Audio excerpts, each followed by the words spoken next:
All right, without further ado, we are going to get to these rankings. They are going live as we speak at 247sports.com. Here you see the 18 five-star prospects in the class. That's right. We have 18 prospects identified as the very best of the best. Asa Newell, Con Kneppel, Darian Reed, Donnie Freeman, Flory Badunga, Isaiah Evans, Derek Queen, and Drake Powell. That leads us to the top 10, and it begins with Liam McNeely at number 10, Jayden Quaintance at 9, Ian Jackson at 8, Jalil Bethea at 7, Trey Johnson at 6, VJ Edgecombe at 5, Kaman Malawach at 4, Dylan Harper at 3, Ace Bailey at 2, and Cooper Flagg retains his spot as the number 1 ranked prospect in the class. Now, when we're doing rankings, we are considering 2 primary variables. That is, number 1, who's going to be the best college player next year? Number 2, who is the best NBA prospect? Everything else we're trying to keep null and void in our mind. And let's give you a little peek behind the curtain in terms of how we did that. We're going to begin with number 3, Dylan Harper, a player who played his way back into this spot through a terrific series of postseason events, ranging from the McDonald's All-American game all the way to a big-time performance at the Jordan Brand Classic. All right, the first thing you need to know about Dylan Harper is he's got as good a chance as anyone to be the best freshman guard in college basketball next year. He's big, he's strong, he's got long arms, and a terrific natural feel for the game. He's not necessarily a dynamic athlete relative to the highest standards, so his shooting is going to have to develop into a true weapon for him to have the best long-term outcomes. All right, now at number 2, we went with Ace Bailey. But make no mistake about it, Ace Bailey is a prospect who had a very legitimate chance to go number 1, given his rapid ascension in the last year and his overlap of wing size, explosive athleticism, and shot making.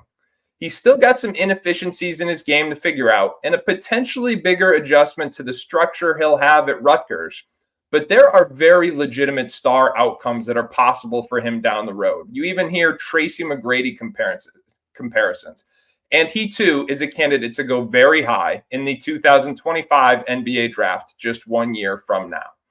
But the number 1 prospect in the national class of 2024 who has retained this spot since his reclassification over the summer is Cooper Flagg. And simply put, he's the surest thing in the class between his defense, passing, versatility, underrated athleticism, and killer instinct. That's not to say scouts don't have questions, though. They always do. Is he the offensive alpha we saw last summer on the E16 circuit? Does the shooting keep evolving in the right direction? Those are the variables that will determine his ultimate ceiling, but the floor is higher than anyone's, and he is the final number 1 prospect in the national class of 2024. All right, with that having been said, we are going to bring in Eric Bossi to help me break down some of the other top prospects in this class. So, Ebos, welcome into the show here. Now, I want to ask you, because I went through the top 3, but we want to touch on some players that may not be quite necessarily the sure things of Harper, Bailey, and Flagg. But for multiple reasons, they may be guys who just require a little bit more patience. First up is a player at number 7 that you wanted to discuss, and that is Jalil Bethea. You like him, but ultimately you may think he's a boom or bust prospect. Why is that? Yeah, Bethea, first of all, he's a scorer, right? He's a skilled scorer who can get to 40 in a hurry in a high school game. You and I saw that firsthand at the Hoop Ball Classic during January. He's long, he's quick, he can shoot it from deep. And most importantly, when everything breaks down, he can go and get a bucket off of the dribble. Now, he's also a bit on the lean side. He's a bit loose with the handle at times. He can be a bit streaky with his shot, and even more so, he can kind of let his emotions get the best of him at times. You know, he can let, instead of erasing a couple of bad plays, he can kind of let it spiral into a series of bad plays at times. Now, the thing that I shouldn't say is maybe a concern, but that worries me a little bit in the terms of the boom or bust thing is he's heading into a situation at Miami where they're really going through a major overhaul on the roster right now. And there's going to be a lot of pressure on him to step in and put up really big numbers. Now, we expect a guy ranked in the top 10 nationally to put up big numbers, but it's a fine line, especially when there's still that physical development to make. You know, I think in a best case scenario, he comes in and maybe has a Keontae George type freshman season, which I think is a guy who he's probably a pretty favorable comparison to. So he's got all the tools. It's just going to be a matter of Does he have his mental right? Is he ready to come in and carry that much of a burden? But he's certainly a guy who's not going to be afraid to take the big shot. Yeah, I think the thing that really stands out to me about Bethea is the shooting splits relative to the tough shots he takes, because this is a guy who is not shy offensively. You go back to those EYBL numbers a year ago, and he shot it at an incredibly efficient rate. And usually that means that players are selective, but he took tough shots. So we're talking about one of the best shot makers in the class. But to your point, does he have the maturation, both physically and in terms of his approach to winning, to really get the best out of himself next year at Miami? Time will tell, but he finishes as the number 7 ranked prospect in this class.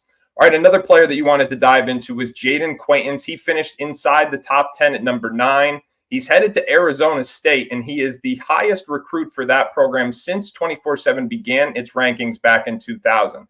There's a lot of pressure on him, though, with an alleged substantial NIL commitment. What kind of player are they getting in Jayden Quaintance? Jayden Quaintance was a guy that I think we had some pretty good internal debate on. I would say I probably fall on the higher end of the spectrum in terms of what to expect with him and what his potential is, while there were some of us who were maybe a little bit more worried. The number one thing that stands out is this kid is only 16 years old. And if you look at him, he looks like a guy physically that has been in a college weight room for a couple of years. He's not some scrawny teenager. He's got some defined muscle. He's athletic. He's quick. He's got some of the best hands that you'll ever see. They're just big, strong, massive hands. And he can really run the floor. I think what bogs him down at times is, like so many young big men, he really wants to prove that he can play facing the rim, right? So he'll take some questionable jump shots at times. He'll maybe get a little bit too frisky when it comes to putting the ball on the floor and attacking the rim. But again, we're talking about a guy that is younger than some players even in the class of 2026, and he's going to college as a freshman. He's going to have a couple years to iron things out at Arizona State. I'm going to assume he's going to get a lot of freedom to make things happen with everything it took to get him there. And he's just a guy that I think if people are patient with him and understand that he's not your typical 5-star freshman and he may need a little bit more time because of his youth, the ultimate payoff is astounding to me. And I think he's a guy that long-term could prove to be one of the top 5 prospects in the class. All right, now the last player I want to ask you about is someone that really looked good in the postseason events. And by that, I mean beginning with the McDonald's All-American game. We know those postseason events are when the NBA scouts come out in full force and really try to get a jump on who these top high school prospects are going into their college years. Donnie Freeman really took advantage of that platform. He moves all the way up into the top 15 in our rankings. He's headed to Syracuse next year. What is it about Freeman, that has allowed him to finish as a top 15 player in the class? With Donnie Freeman, I think he's a guy that I don't want to say he was necessarily an all-airport team guy all along, but he's a guy that from the very first time we saw him as a freshman, he jumped off the page at you as a prospect because he's got long arms. He's got the size. He's 6'9". He just looks like a power forward prospect is supposed to look. Now, he's shown some flashes of the game, but not just in these all-star games, but in his senior year at IMG, he's really proven to be a pretty complete player. He's always been a great rim runner, a lob finisher, a versatile defender who could switch out in pick and roll situations and contain a guard for a little bit. But as a senior, he started knocking down threes at a really regular clip. He's added some needed strength. He's learned when and how to attack other big guys off the dribble when facing up. And he's become a consistent threat on the glass. I think he's a guy that, as good as he's gotten over the last year, he's still barely just scratching at the surface of his future potential. And if you look at Syracuse over the years, I think he kind of embodies what we've come to learn from, what we've come to expect from him in these long, athletic, versatile kind of foremen. And he's a guy that's got significant potential. You know, I don't want to say he's a for sure one and done guy right now, but the reality is there'll be 15 to 20 guys that end up being it if the pass is any indication. But he's one of those guys who I think is really soaring up the charts quickly, and another really good value play who could end up outplaying his ranking. All right, now to see the entire class of 2024 national rankings, you can go straight to 247sports.com. We've got 1 through 150, as well as wall-to-wall team coverage, recruiting rankings, transfer and portal updates, 247sports.com.